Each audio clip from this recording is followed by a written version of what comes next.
प्रभा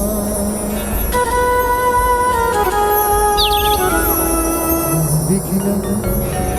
कुरु मे सर्वकार्येषु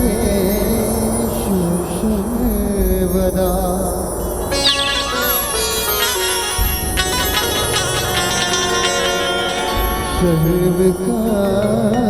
सर्वकार्येषु सर्वदा। बोले गजानन स्वामी की जय, बोले छत्तीसगढ़ महातारी की जय। लगतिया साड़ धर के निकले मैं हाँ बैला नागरना पामत ना कर में तेरे ये जागरना बिन पानी कैसे करो हेत के पियासीना हरिया नदिया कुआं बाबली रोवत हवे पियासी हेत निधैया दीदी मनना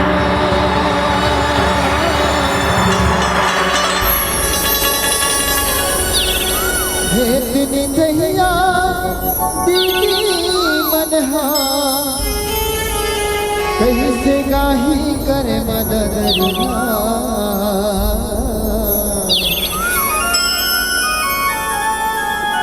कब ते बरस दे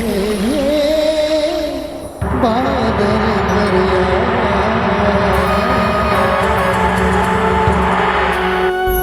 कब ते बरस दे बादल करिया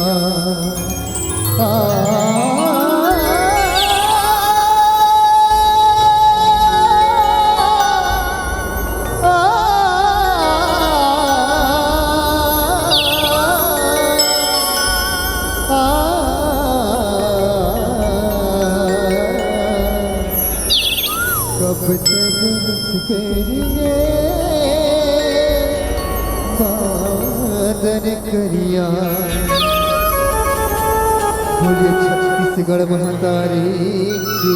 जय, बोले भारत माता की जय।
बोलिए छत्तीसगढ़ महातारी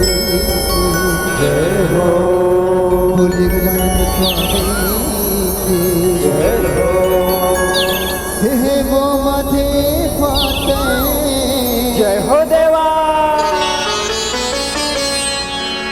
हे वो माथे माते गण राजा हो, गौरी के लाला हो, गण राजा हो, गौरी के लाला हो, गण राजा हो। बोलिए गजानन स्वामी की जय हो, देवा हो देवा हो देवा हो,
बोले गजानन स्वामी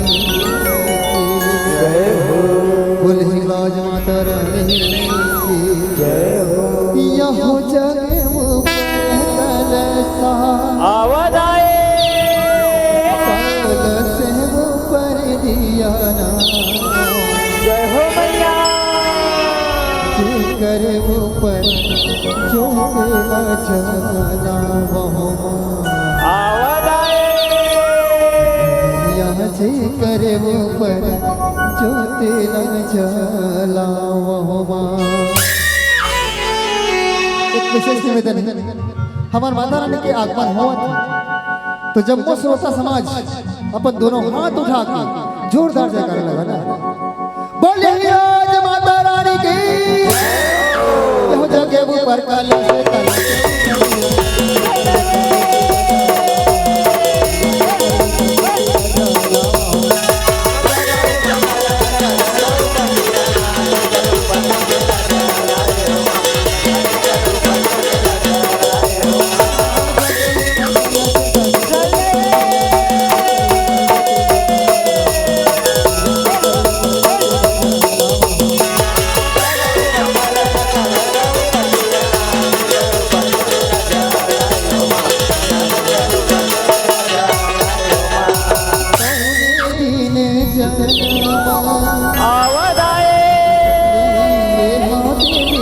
रहेगा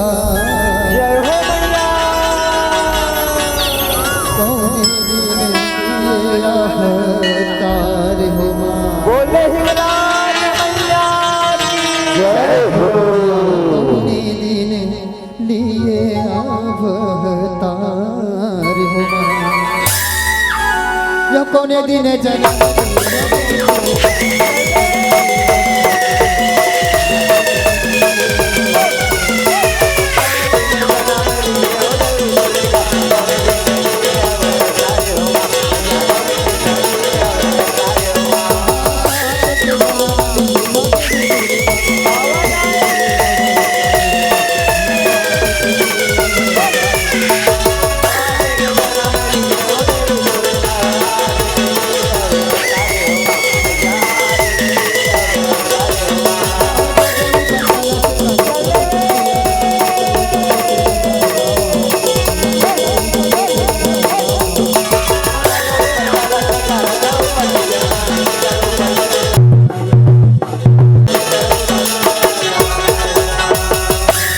राज माता रानी की जय हो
बोली सर गौरा गौरी की जय हो बोले शंकर भगवान की जय हो जय हो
बिहारी लाल की जय हो।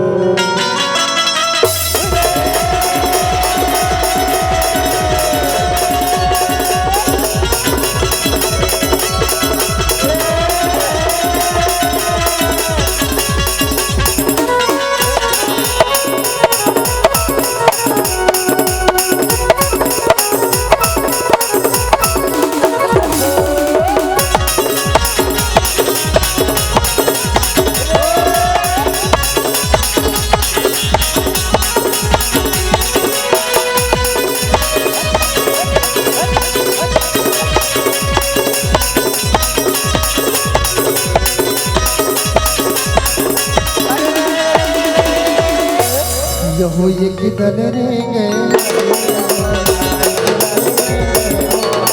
भैया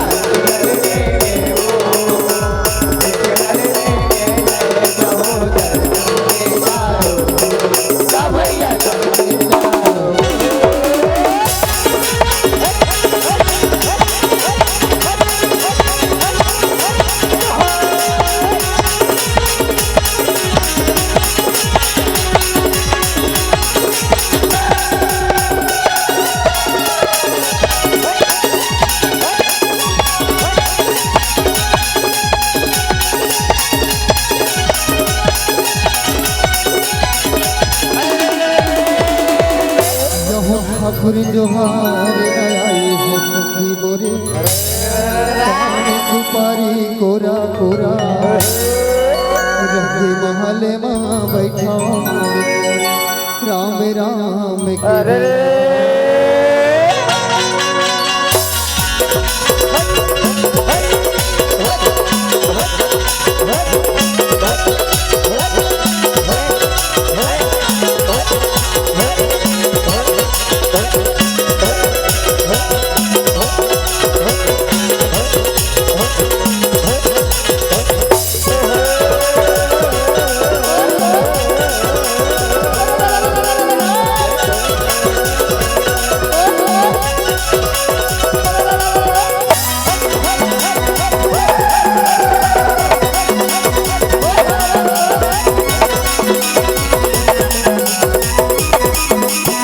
भोले माँ के बिहारी लाल की भोले परम पूज्य गुरु घासीदास बाबा की जय हो।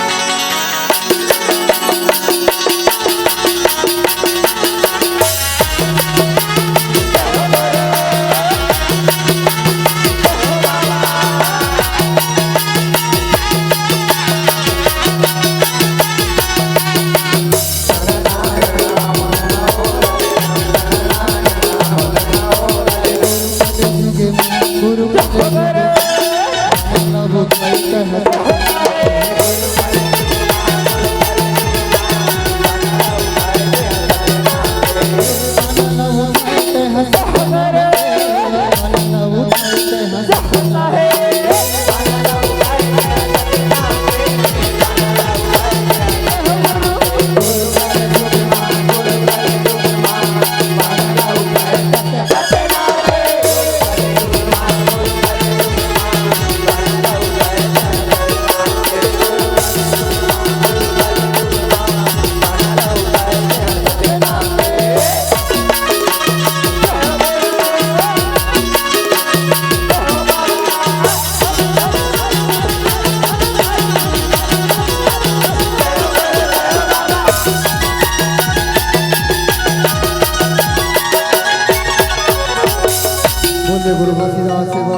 के जठना जय जय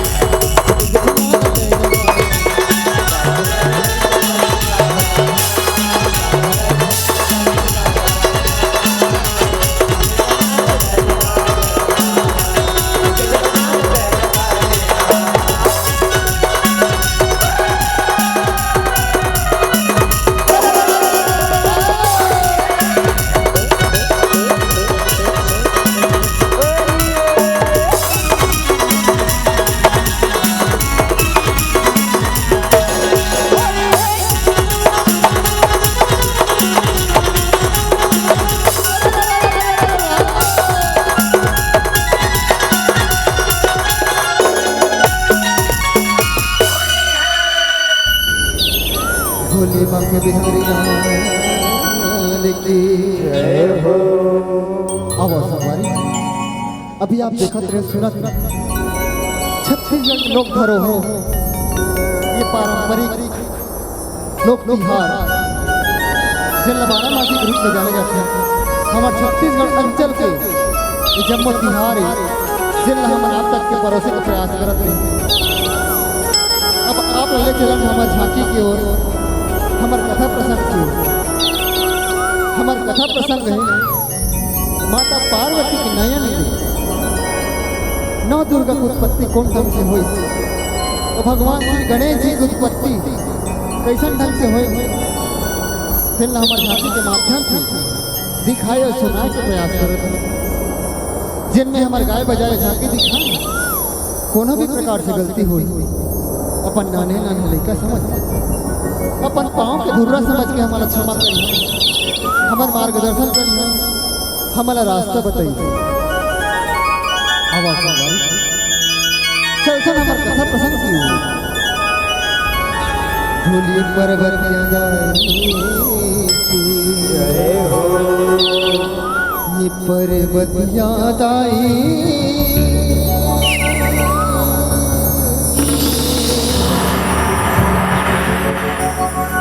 नहीं कबर आसूला बोहा ये मैया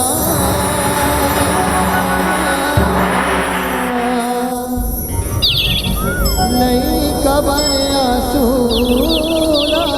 बोहा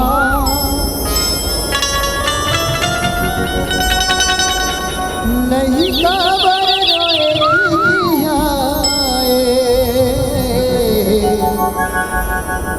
जग भीतरी पर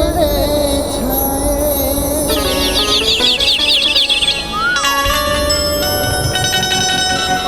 नहीं काबर रोए किया जग भीतरी पर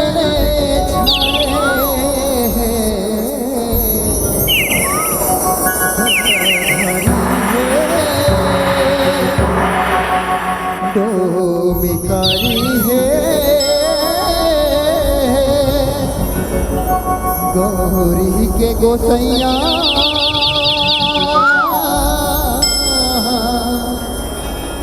नहीं कबर आसूला बोहा नहीं कबर आसूला बोहा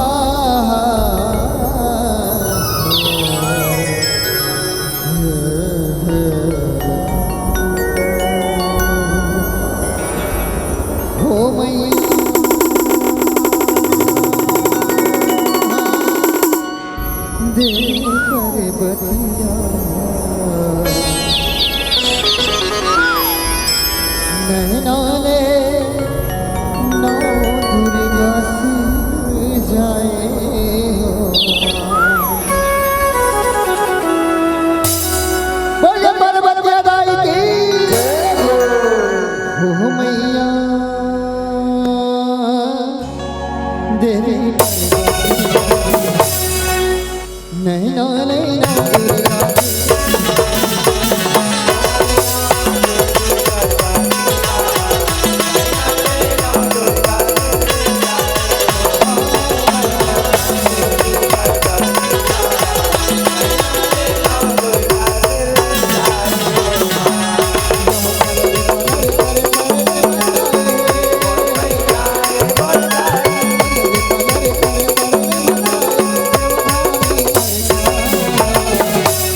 नैना नैना दुर्गा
प्रणाम देवी प्रणाम खुश रहा मरना खुश रहा मरता देखो तो कहाँ हो रहे हो ये वो कैसन ढले पति हुए हे माता कृपा कर मोरे नाम बता दो माँ कृपा कर मोरे नाम बता दो बेटा तोरे नाम विनाया के मोरला तोरे नाम के बेटा बेटा विनायक कोनो एक तेरे मोरे सुने ना पूछाया जैसी मोरेला बेटा तोला मोरे आगे के गई ले बना मोरेला तोला मोरे आगे के गई ले बना बेटा बेटा विनायक कोनो काम हल के भीतरी बाजार आले देवे मोरेला कोनो मन करा बोला महल के भीतरी बाजार आले देवे यही मेरा नाम तेरे बेटा विनायक कोनो ना महल के भीतरी हम श्री आपके आज्ञा के पूरा पालन होना अपना निश्चित होके जाओ हमारे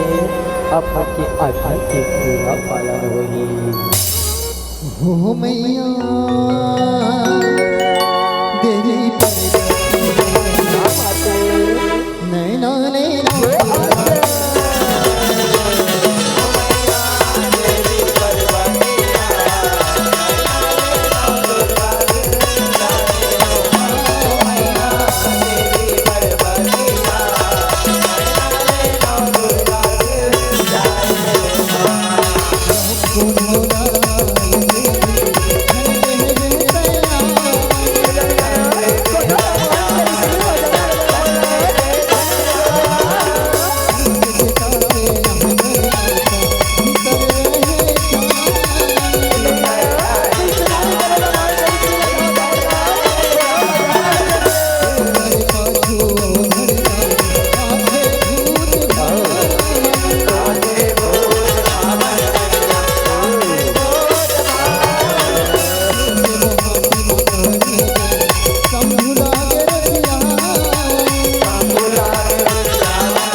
कहाँ यहाँ बोला मोहाती माता भरत का दरबारा बोला मन के भीतरी माता रही जाला देता लगाना बोला मन के भीतरी माता रही जाला देता है भगवान मैं गौरी पुत्र विनायक हूँ माता गौरी क्या करनी तो नहीं काम है कितनी मजा आया ऐसे तो काटे भगवान तो कर सकते में कौन रामा के भीतरी माता जाला कृष्ण भगवान नहीं चला दे सकता हो मैया देवी नैना नैना दुर्गा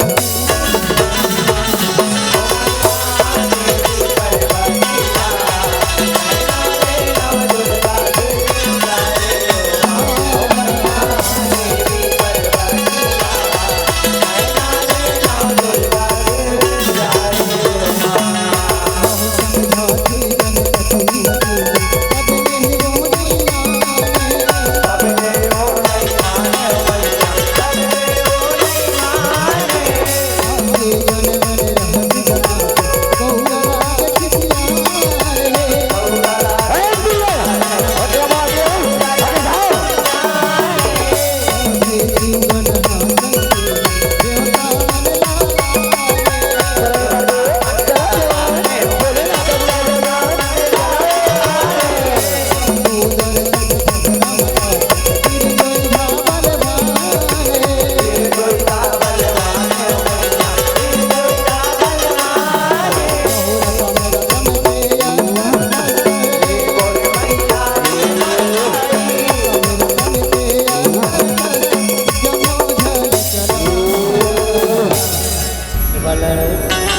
नाचला महल के भितरी में जाने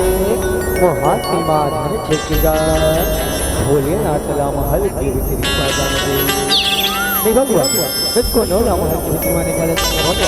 माता गौरी की आज्ञा मिलेंगे कि कोनो महल के भितरी में जाने लगी भगवान चाहे अपन जरूर न करा दियो कोनो महल के भितरी में निकाले भगवान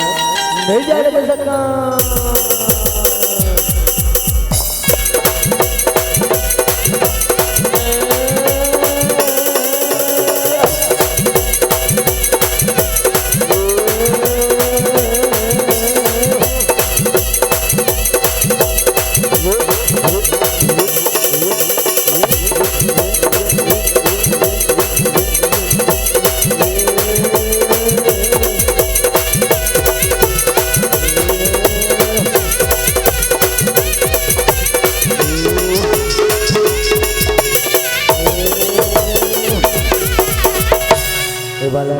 अतना हट करेगा अतना जीती झन करेगा भोले नाचला महल के भितरी में जाने दे अतना हट झन कर मैया भगवान देवी पर नैना नैना दुर्गा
अपन हाथ पकड़ो चिया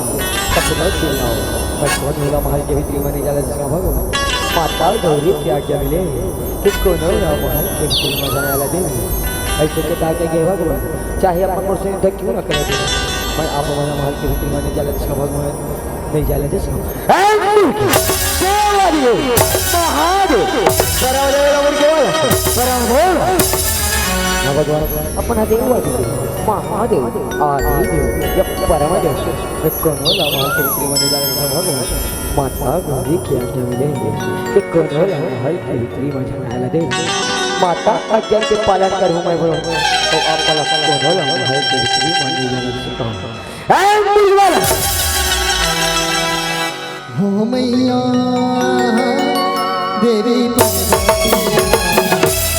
नैना नैना दुर्गा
सदा लोज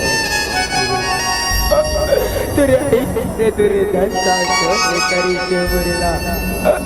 तुरे ऐसा हालेला हे परपिता परमात्मा हे तुरे हरि विष्णु गुरुपुत्र कौशल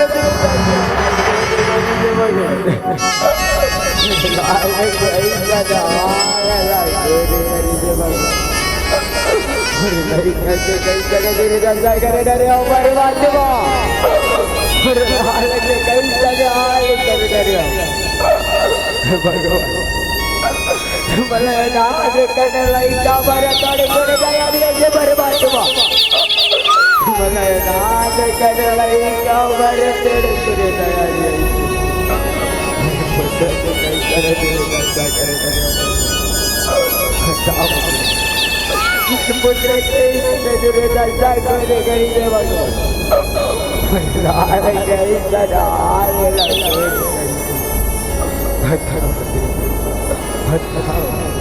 बता दो गुरु के जल गुरु के मर गुरु के तीनों लोग लगा तक कटवा ये तीनों लोग मात्र आई कर दूं बता दे बता हो मैया देवी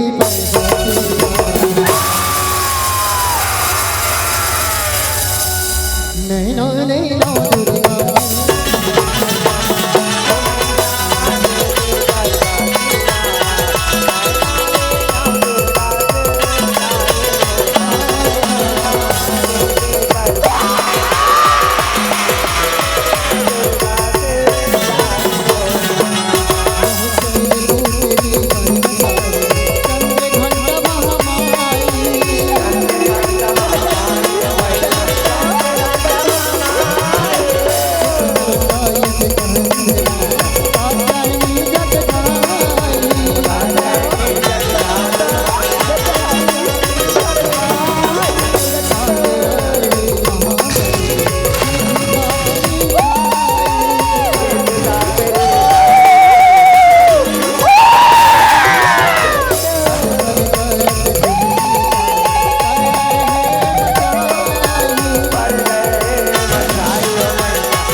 उसने काफी पता आने पड़ी थे भाई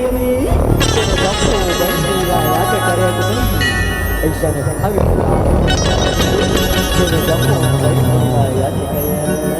अभी जब मोटे मन मिल के बहनी मेरे पूरे के किसा में दर्द कर रहे मेरे लाल से कई सनाल कर दे बहनी तीनों लोग लाता कर दे बहनी तीनों लोग तुम्हारा कर दे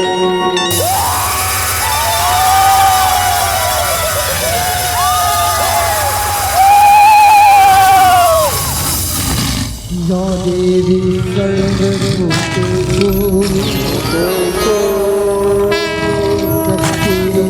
संस्थिता तस्यै नमः तस्यै नमो नमः या देवी सर्वभूतेषु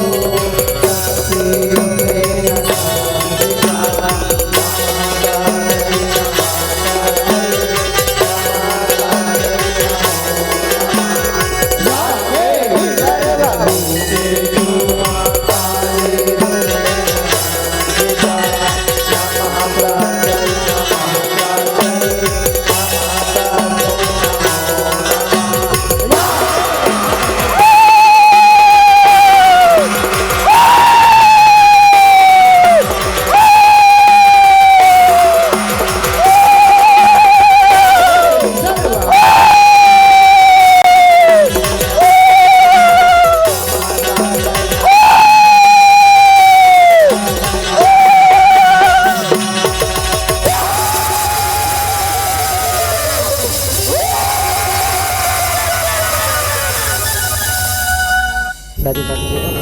हे जगनी माँ अपने सिखरो जित रूप को शांत करवाता है शांत हो जा देवी शांत हो जा हो मैया देवी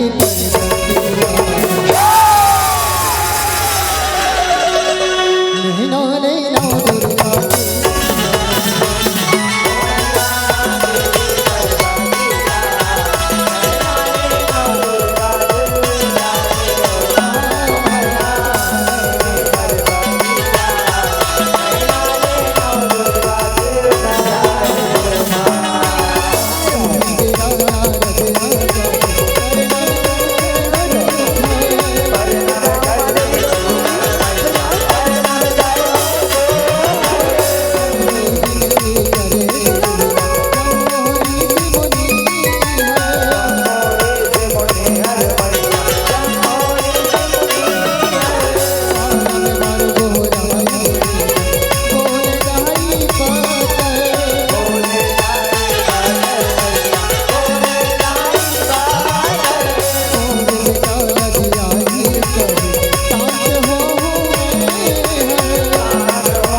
दुर्गा रोज रूप कुमार शांत करवाता शांत हो जा देवी गो और कुछ विनायक लज्जा सभी में हसान सभी में हसान अरे तो लोग सर्व का मोर पुत्र विनायक पुजारी तभी मैं हसान सभी में हसान हाँ देवी गौरी हाँ आदिशक्ति जगदम्बा शांत हो जा देवी गौरी शांत हो जा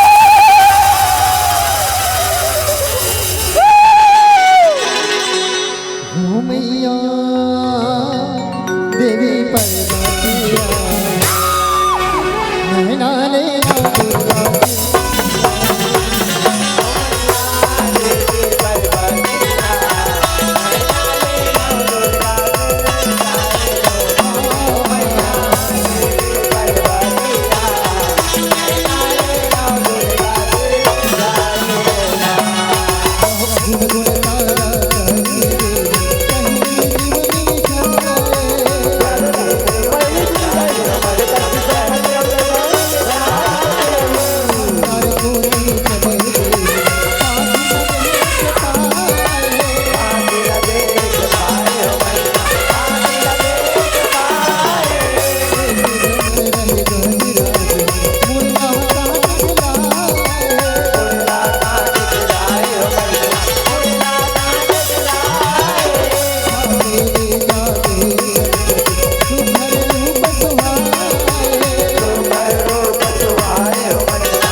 देवी नैना नैना दुर्गा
महादेवी गौरी प्रसन्न तीनों लोग मधुर पटा बोले महादेवी गौरी तीनों लोग तुम जय जयकार गज के देवता गणेश कहलाई महादेवी गौरी गज के देवता गणेश कहलाई लंबोदर नाम लेके जाए महादेवी गौरी लंबोदर नाम लेके जाए बोले गणेश भगवान की जय बोले लंबोदर महाराज की जय हो मैया देरी पर